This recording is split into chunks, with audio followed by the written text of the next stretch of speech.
ক্যাটরিনা থেকে সকিনা হওয়ার টিউটোরিয়ালটা চলো তোমাদের সাথে শেয়ার করি। এই যে দেখতেছো ফুল টুল, এগুলা কিনছিলাম। এই ফুলটা কিনছিলাম 300 টাকা দিয়ে। জাস্ট 30 মিনিট আমি করতে পারিনি আমার বাচ্চা কাচ্চাদের অবস্থার জন্য। আর মেকআপের কথা তো নাই বললাম। এটা যে কখন তুলবো আমি সবসময় অপেক্ষা করেছিলাম যে এটা তুলতে পারলে আমি আমার জীবনে শান্তি পাইতাম। দেখো শাড়ি শুড়ি সব কিছু খুলে আসছি, এবার মুখের এই আটা ময়দা সুজিটা তুলি। আমি বাসা থেকে আসার সময় সব থেকে বড় ভুল করছি, আমি কটন প্যাড আনতে ভুলে গেছি। যে আমার কারণে আমাকে এখন টিস্যু দিয়ে আর মাইসেলার ওয়াটার দিয়ে এই ভয়ঙ্কর মেকআপটা আমার তুলতে হবে। তো তোমরা দেখতে থাকো। এই যে দেখো প্রথমে চোখের পাপড়িগুলো তুললাম। বাবারে বাবা, আমার মনে হতেছিল চোখের মধ্যে দুটো পাহাড় লাগায় রাখছি আমি। উফ, মানুষ যে কেমনি এই কাজগুলো করে, কেমনি যে এই জিনিসগুলো ব্যবহার করতে পারে মানুষ কন্টিনিউ, আমি এটা বুঝি না।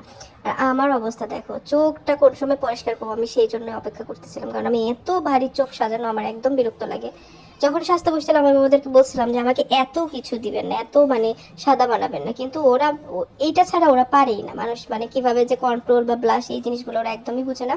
ওরা বুঝে শুধু একদম লিকুইড ফাউন্ডেশন মুখের উপর প্রলেপ লাগায়, তারপরে যে চকটকে একদম লাল টকটকা বানায় লাই। এটা মানে কোনো ওয়াটারপ্রুফ না, কোনো কিছু না। আর এই জিনিসগুলো পরিষ্কার করতে আমার মানে 7-8টার মতো টিস্যু লাগছে, আর হাফ বোতল মাইসেলার ওয়াটার। আর আমি এবার যে মাইসেলার ওয়াটারটা কিনছি স্কিনের, এটা একদমই বাজে। এটা যদি কেউ ব্যবহার করে থাকো আমাকে প্লিজ একটু জানাবা। দেন আমি ফ্রেশ হয়ে এসেছি, হাত মুখ ধুয়ে আসছি। ধোয়ার পর দেখো আমার মুখে মনে হচ্ছে এক পরল চামড়া ঠিক আছে ঘষে ঘষে তুলতে। তারপরে চোখের নিচের কাজগুলো এখনো তুলতে পারিনি ঠিক মতো। যাকে যে এখন প্রচন্ড পরিমাণে ঘুম ধরছে। Good night. তো কেমন লাগলো অবশ্যই কমেন্টে জানাবা।